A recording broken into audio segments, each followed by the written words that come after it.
বিসমিল্লাহির রহমানির রহিম।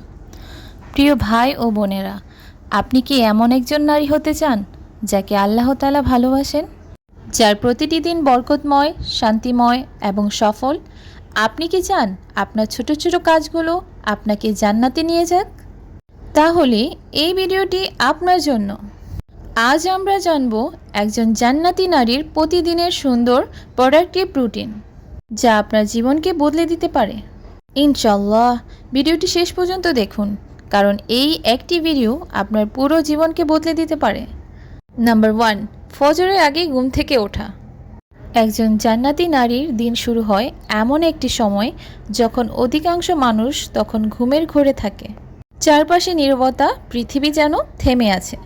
আর ঠিক এই সময় যাতে আল্লাহ তার বান্দাদের জন্য খুলে দেন রহমত ও বরকতের দরজা। এই সময়টা অনেক গুরুত্বপূর্ণ সময়। মন শান্ত থাকে এবং আল্লাহর সাথে সংযোগ আরও গভীর হয়। দোয়া কবুল হয়। আপনি যখন ঘুমের আরাম ছেড়ে শুধু আল্লাহর জন্য উঠে দাঁড়ান, ঠিক এই দিকটাই আপনার ঈমানের প্রমাণ হয়ে যায়। তখন আপনার প্রতিটি শব্দ, প্রতিটি কান্না, প্রতিটি দোয়া আল্লাহর দরবারে বিশেষ গুরুত্ব পায়। এই সময় আপনি কি করতে পারেন? প্রথমে আপনি 2 রাকাত তাহাজ্জুদ নামাজ আদায় করুন। এটি একটি ছোট আমল মনে হতে পারে, কিন্তু এর ফজিলত অসীম। এর পর আল্লাহর কাছে মন খুলে দোয়া করুন। আপনার যত চাওয়া পাওয়া, স্বপ্ন, আশা, ভয়, মনের যত কষ্ট, তাকে মন খুলে বলুন। মনে রাখবেন আল্লাহ আপনার কথা শুনছেন। তারপর কিছু সময় ইস্তেগফার করুন। তাগফিরুল্লাহ পড়ুন গভীর অনুভূতি নিয়ে। ইস্তেগফার শুধু গুনাহ মাফ করে না, এটি হৃদয়কে হালকা করে, রিজিক বাড়ায় এবং জীবনের জটিলতা দূর করে। রাসূল সাল্লাল্লাহু আলাইহি ওয়াসাল্লাম আমাদের শিখিয়েছেন যে রাতের শেষ ভাগে আল্লাহ তাআলা প্রথম আসমানে নেমে আসেন এবং বলেন, কে আছে যে আমার কাছে চাইবে, আমি তাকে দিব। কে আছে যে আমার কাছে ক্ষমা চাইবে, আমি তাকে ক্ষমা করে দিব। ভাবুন কি অসাধারণ একটি সুযোগ। 2 নাম্বার, ফজরের নামাজ ও সকাল শুরু। ফজরের নামাজ এটি শুধু একটি ফরজ ইবাদত নয়, এবং এটি আপনার পুরো দিনের ভিত্তি, আপনার আত্মার শক্তি ও একটি দিক নির্দেশনা। যখন আপনি ফজরের নামাজ আদায় করেন, তখন আপনি আপনার দিনকে আল্লাহর হাতে সমর্পণ করে দেন। নামাজ শেষে কিছুক্ষণ জিকির করুন, সুবহানাল্লাহ, আলহামদুলিল্লাহ, আল্লাহু আকবার।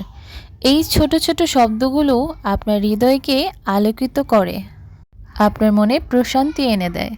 তারপর একটু হলেও কোরআন তেলাওয়াত করুন, একটু হলেও নিয়মিত। মনে রাখবেন পরিমাণ নয়, ধারাবাহিকতাই সবচেয়ে বেশি গুরুত্বপূর্ণ।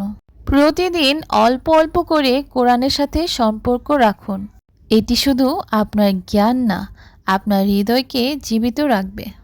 যদি সম্ভব হয় সূর্য ওঠা পর্যন্ত সেই জায়গায় বসে থাকুন, জিকির, দোয়া কিংবা নীরব ধ্যানে।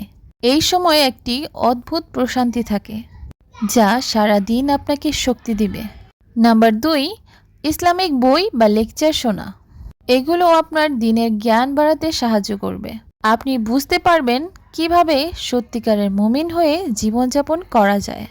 ঈমান শক্তিশালী হবে, আপনার চিন্তা ভাবনা পরিশুদ্ধ হবে। তৃতীয়ত, দুনিয়াবি কোনো উপকারী স্কিল শেখা। এগুলো গুরুত্বপূর্ণ, কারণ ইসলাম আমাদের শিখিয়েছে একজন মুসলিমকে হতে হবে উপকারী, সচেতন ও আত্মনির্ভরশীল। একজন জান্নাতি নারী শুধু ইবাদতে সীমাবদ্ধ নয়, সে জানে কখন কি বলতে হয় আর কখন কি করতে হয়। ইসলামের সঠিক জ্ঞান না থাকলে কখনো সঠিক পথে চলা যায় না। জান্নাতি নারী জ্ঞানী, সচেতন, আত্মনির্ভরশীল। সে জানে তার গন্তব্য কোথায় এবং সে কোন গন্তব্যে পৌঁছাবে। তার গন্তব্যে পৌঁছাতে হলে তাকে কি করা উচিত। এভাবেই একজন জান্নাতি নারী একটু একটু করে নিজেকে গড়ে তোলে, জ্ঞান দিয়ে, সচেতনতা দিয়ে এবং আল্লাহর সন্তুষ্টির নিয়ত নিয়ে।